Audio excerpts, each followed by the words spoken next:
conversamos con Dafne Santana Alemán, terapeuta ocupacional certificada en integración sensorial con 23 años de experiencia acompañando a personas autistas y a sus familias en América y Europa. Dafne es además conferencista, divulgadora de paradigma de la neurodiversidad y autora de libros que han ayudado a miles de familias y profesionales a comprender mejor el autismo desde una mirada humana, respetuosa y científica. Dafne divide su vida entre España, América del Sur y México, desde donde ha impulsado nuevos enfoques para entender el autismo más allá de estereotipos, etiquetas y mitos. Hoy queremos empezar por ahí.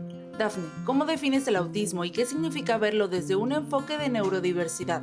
Pues el autismo es parte de la diversidad humana, es otra forma de desarrollarse, de pensar, de sentir, de interactuar y es algo más, un área más en la diversidad humana que nos podemos encontrar, como otras neurodivergencias, como pudiera ser una persona con atención divergente, altas capacidades, es decir, es parte de nuestro día a día.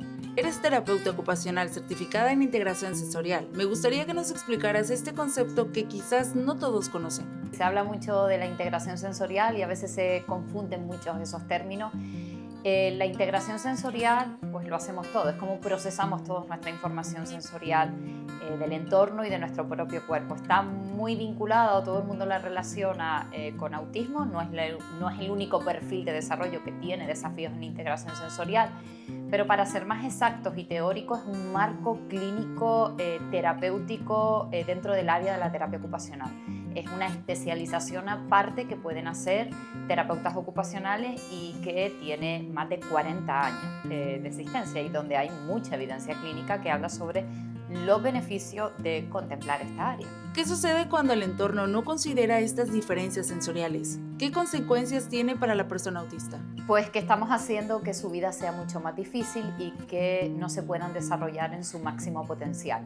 Porque tenemos que entender que cuando no ofrecemos estos cambios a las personas autistas, ya sabiendo que su sistema nervioso procesa la información de forma diferente, estamos haciendo que esa persona, ya bien sean niños, adolescentes o adultos, estén en entornos de alta demanda y en un entorno en donde yo me siento en peligro, difícilmente voy a querer aprender, voy a querer compartir, voy a querer estar y ser. Entonces, para mí es vital tener en cuenta no solo las familias, sino también todas las instituciones, la importancia de tener esta parte de cara a la diversidad humana. ¿Qué ajustes podemos hacer en casa, en la escuela o en espacios públicos para crear entornos más amigables sensorialmente para las personas autistas? Hay cosas tan sencillas como la iluminación, cuidar la iluminación, los sonidos. Estamos en un país donde los sonidos en general, cuando vas a cualquier lugar, tienen sonidos de fondo muy altos que no suman, sino que distorsionan el entorno. Entonces, esas cosas tan sencillas como la iluminación y la acústica verán que no va a ser un obstáculo para el resto, sino todo lo contrario, que todos van a estar mucho más cómodos en estos entornos. Partiendo de este enfoque neuroafirmativo, me gustaría que nos ayudes a derribar algunos mitos muy arraigados sobre el autismo. Uno de los mitos más arraigados es que el autismo es una enfermedad que debe curarse. ¿Por qué esta idea es incorrecta? Pues que no es una enfermedad y que es importante romper estos mitos. El autismo no se contagia, no se cura. El autismo se nace siendo autista, se va a crecer siendo autista y será toda su vida una persona autista. Otra cosa es cuando la persona sepa que es autista. Por lo tanto, todos los abordajes que hagamos como familia o como profesionales tienen que ser para acompañar a los autistas que puedan desarrollarse. Bien sea en la comunicación, que hay muchos autistas que tienen desafíos en la comunicación, bien sea en el área de aprendizaje, porque muchos autistas aprenden de forma diferente al resto de los niños, pero tenemos que empezar a romper esos mitos que por ser autista no va a poder llegar a hacer cosas. No, va a poder hacer lo que esa persona va a querer hacer o esté dispuesta a hacer, pero es muy importante poder empezar a quitar todos estos mitos porque hacen mucho daño a la familia y se invierte mucho tiempo y mucho dinero en ofrecer terapias para curar el autista y para transformarlo a neurotípico. Y eso no va a pasar porque su neuroanatomía, su cerebro es autista. Otra creencia extendida es que el autismo es una epidemia moderna. ¿Qué nos puedes decir sobre este mito? La verdad que eso lo hace mucho a veces las noticias, ¿no? De decir, ahora la pandemia trajo más personas autistas, las vacunas generan autismo, las pantallas generan autismo, las mamás que no quieren a sus hijos o no están con sus hijos generan autismo. Autistas siempre han habido, siempre. Y de hecho ahora el porcentaje se ha incrementado porque muchas personas adultas han descubierto que son autistas, han querido profundizar. Y si tú empiezas a hablar con ellos cómo fue su infancia, su adolescencia, eran autistas. Lo que no le pusieron el nombre autista era raro, era diferente, te costaba o no quería. Los autistas siempre han estado ahí. A día de hoy, por suerte, en el año 2025 que ya está finalizando, los cribados de identificación se han afinado mucho y han aparecido, pero no de la nada, han identificado autistas que estarían en este lado del espectro en el que menos necesidad de apoyo, que no estaban identificados, y por eso las estadísticas han empezado a incrementarse, al igual que las mujeres, las niñas. Antes, cuántas veces se decía, y de hecho se reconocía, el autismo representaba el azul. ¿Por qué era el azul? Porque solo eran de chicos, niños, varones. No, habían niñas autistas, hay mujeres autistas. Al afianzar y afinar todos los criterios que tenemos estandarizados para la identificación de niñas y mujeres, todo esto se ha unido en las estadísticas. Por lo tanto, no es que se haya incrementado el autismo ni también borrar esto de todos tenemos entonces algo de autismo. No, todos no tenemos nada de autistas. O sea, los que son autistas y por suerte ahora ya tenemos un espectro muy amplio, ¿no? Entonces no tenemos que irnos a este lado del espectro, sino que hay muchos matices dentro del autismo. Existe la idea de que la persona autista es quien debe hacer todo el esfuerzo de adaptación. Desde tu experiencia, ¿qué responsabilidad tiene el entorno? Porque cuando hablamos de que sea funcional o que se comporte como un neurotípico, tenemos que hablar de a costa de qué. ¿Qué esfuerzo a nivel físico y mental está haciendo esa persona para poder estar como el resto de nosotros? Y eso conlleva muchísimos problemas a nivel de salud mental. Ahí es cuando empezamos a hablar de las estadísticas. Hay un 30% más de la población autista que en algún momento va a tener ideas suicidas o va a tratar de suicidarse. Y eso es importante abordarlo, porque eso está ahí, esas son las estadísticas, que es lo que genera que la sociedad exija a los autistas que se comporten como los neurotípicos. Y cuando hablamos de diversidad, si la diversidad de plantas todas son posibles y todas no dan algo beneficioso a la naturaleza, ¿por qué solo hay un tipo de cerebro que tiene que ser el válido, que es el de neurotípico? Entonces, no tenemos que exigir que ellos se comporten como nosotros. Tenemos que diseñar y acompañar para que ellos sean como son y que puedan estar con nosotros y nosotros con ellos, porque también pudiéramos decir, ojo, porque nosotros no nos transformamos como ellos, ya que nosotros queremos que ellos se transformen con nosotros. Entonces, esa es la parte que hay que cambiar, esa mirada de que se acostumbre, ¿no? La palabra es se tiene que acostumbrar a este mundo. No, diseñemos un mundo donde podemos estar todos. Este mundo no es solo nuestro. Otro cliché dañino es que el autismo se ve igual en todas las personas. ¿Cómo describes la diversidad dentro del espectro? Eso hace muchísimo daño. De hecho, ahora en los manuales clínicos, tanto en el DSM como en el CIE, que es la Clasificación Internacional de Enfermedades de Salud Mental, se habla de un espectro, es decir, hay autistas que están en este lado del espectro, otros están aquí, o sea, el espectro es infinito. Y pudiéramos decir que no hay dos autistas iguales. Yo conozco a mellizos idénticamente genéticos, y son dos autistas con sus matices de diferencias. Por lo tanto, eso hace mucho daño, hace mucho cliché, porque es como, porque es autista, no va a poder llegar. Porque es autista, no va a poder estar en una clase. Porque es autista y no habla, como tú y yo estamos hablando, no va a ser capaz de hacer cosas. Y no, tenemos que ver que haya un espectro muy amplio del autista y que también hay autistas que tienen otras coexistencias y que eso también está, es decir, hay autistas que tienen coexistencia de altas capacidades, hay autistas que su nivel cognitivo es igual que el del resto de nosotros y hay otros autistas que tienen una coexistencia de discapacidad intelectual. pero ser autista no significa que vaya a haber una discapacidad intelectual. O sea, esto es un espectro y hay que ver todos esos matices. Se suele afirmar que la persona autista no quiere amigos o no le interesa convivir. ¿Por qué esta idea es falsa?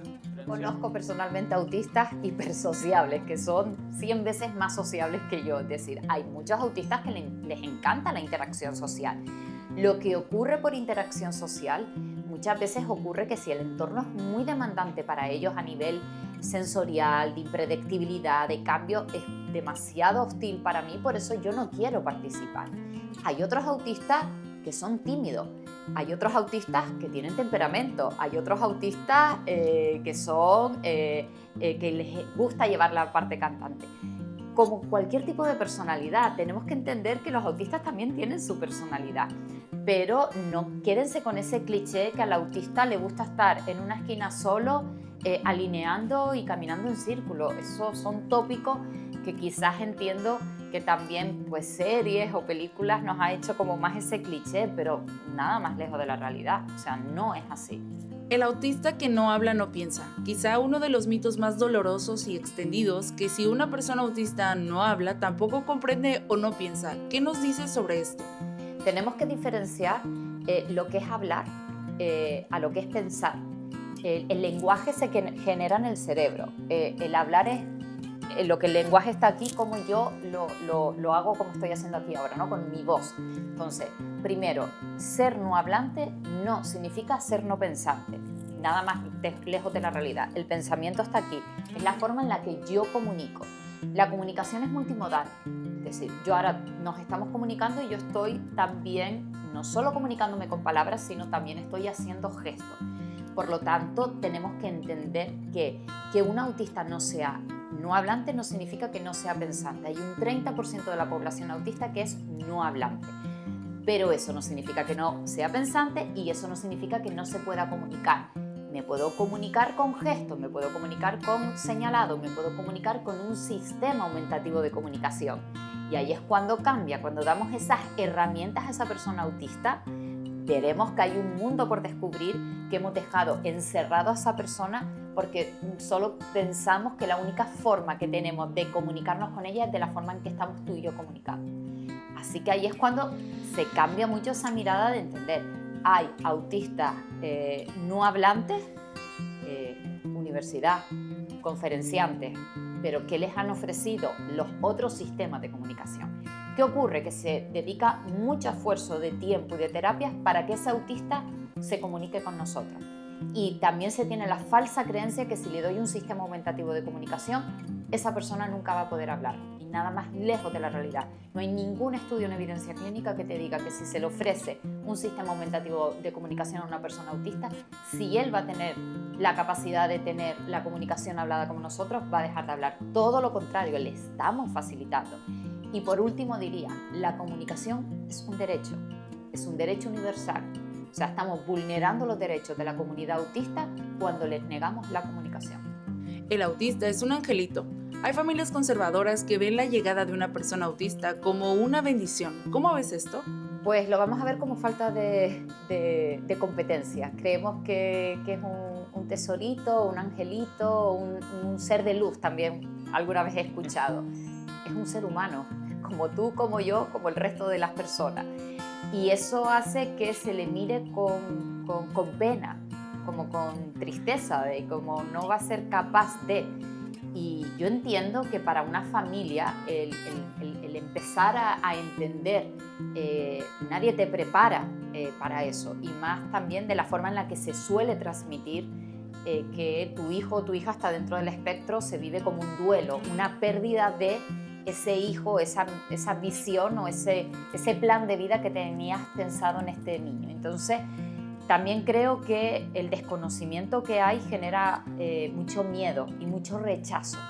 Por lo tanto, no, hay que vivirlo con normalidad, o sea, hay que normalizar esto. Por eso espacios como este, espacios en los colegios, espacios de divulgación, en general tenemos que empezar a romper todos estos mitos y romper todas estas barreras para ayudar a la comunidad autista, porque también hay ese mito de ese ángel de luz o ese ser bendición. ¿Qué pasa cuando cumple más de 12 años y deja de ser niño y empieza a ser adolescente y quiere ser adulto? ellos están ahí, están. Los vamos a seguir viendo como seres y también tendemos a infantilizarlo.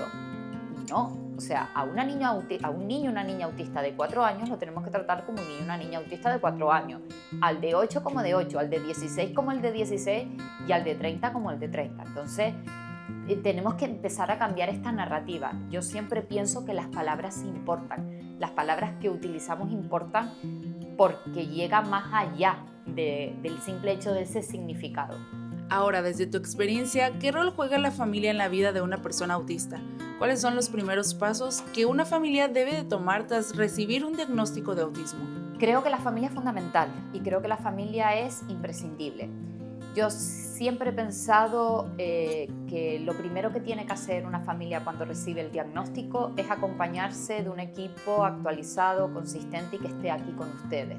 O sea, que apoye a esa familia a entender todo lo que va a venir, ¿no? Porque hay mucha incertidumbre, hay muchos miedos y es algo muy normal, es algo desconocido. Entonces, el tener un equipo, y eso no significa tener 10 personas, un buen equipo, para mí es fundamental, dependiendo a la edad, pero en cualquier etapa de la edad, la parte sensorial, tener un terapeuta ocupacional formado en integración sensorial va a cambiar significativamente la vida de esa persona autista y de las personas que están con él. Pero también un terapeuta de lenguaje, porque la comunicación va muy de la mano, ¿no? Son como estas dos áreas. Y vivir paso a paso. Yo, por ejemplo, con las familias que acompaño, es cierto que mi rol también es estar en el futuro, pero ese es mi rol. Yo siempre estoy pensando en futuro. Pero ir paso a paso, capacitarse, cuestionar a los profesionales que están contigo, porque los papás viven 24/7 con esa persona. Inevitablemente saben mucho más de lo que yo puedo saber como terapeuta y toda la experiencia que yo puedo tener. Entonces, y son el común denominador que va a estar en la vida de esa persona. Los terapeutas, el equipo profesional podemos venir, ir, marcharnos, pero los papás van a estar ahí. Entonces, para mí la capacitación es fundamental y hoy en día hay muchísima capacitación para las familias, porque creo que el verdadero cambio se da cuando las familias se involucran en el proceso de desarrollo de sus niños. ¿Cómo pueden las familias encontrar el equilibrio entre apoyar a su hijo y no caer en terapias excesivas o enfoques que buscan normalizar? Siempre les digo lo mismo: infórmense, pregunten, busquen evidencia, huyan si son terapias que te digan cura, va a hablar, va a hacer, si son terapias altamente costosas, si son terapias que no están reconocidas en otros países donde hay reglamentos sanitarios muy estrictos, porque ahí estamos diciendo por qué no lo aprueba la FDA o por qué no lo aprueba la Unión Europea, por qué no se pueden hacer en estas dos áreas y sí me lo puedo hacer en un país de Latinoamérica. Eso 100%, primero cuestionen, piénsenlo bien y después sientan que esto no va a curarse, va a ser siempre autista. Y entonces lo que tenemos que hacer es acompañar. Con respecto a la parte de horas excesivas, ¿lo harías con un niño neurotípico? Y hay muchas veces los papás, no. El cerebro humano se desarrolla en unas áreas más o menos, pero en un mismo tiempo. Y tenemos muchos años de desarrollo. Bórrense de la cabeza que si antes de los 6 años no ha hecho esto no se va a dar. No, eso está demostrado a día de hoy que no es así por la neuroplasticidad cerebral. El niño autista tiene que ser niño. El niño autista tiene que jugar por jugar. El niño autista tiene que estar en casa, aburrirse en casa. Entonces, muchas terapias no son beneficiosas. En consultorio vamos a trabajar unas cosas muy puntuales, pero lo que hay que trasladar es darles a ustedes herramientas, a las familias herramientas de qué se puede hacer para ustedes desde por la mañana hasta por la tarde, poder hacer muchas cosas que son experiencias significativas para ese niño para que se pueda desarrollar.